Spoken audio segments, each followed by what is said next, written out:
Les chiens et les chats sont-ils capables de rêver?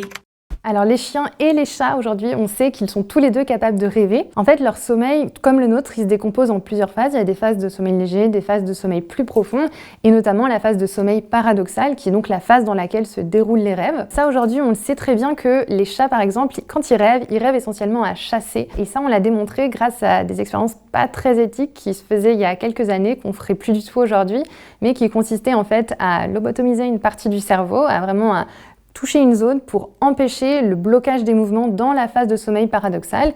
Et donc les chats, normalement, pendant leur phase de sommeil paradoxal, lorsqu'ils rêvent, leur corps est complètement inerte. Et là, on a pu du coup lever ces barrières physiques qui bloquaient le mouvement du corps. Et on a remarqué qu'en fait, ils sautaient, ils couraient, vraiment, ils avaient des mouvements de prédateurs dans leurs rêves. Ils vivaient des instants de chasse.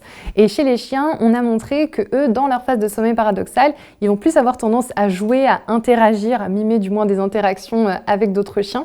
Donc aujourd'hui, on sait que les animaux rêvent, tout comme nous. C'est pas du tout le propre de l'espèce humaine, contrairement à ce qu'on pourrait croire parfois.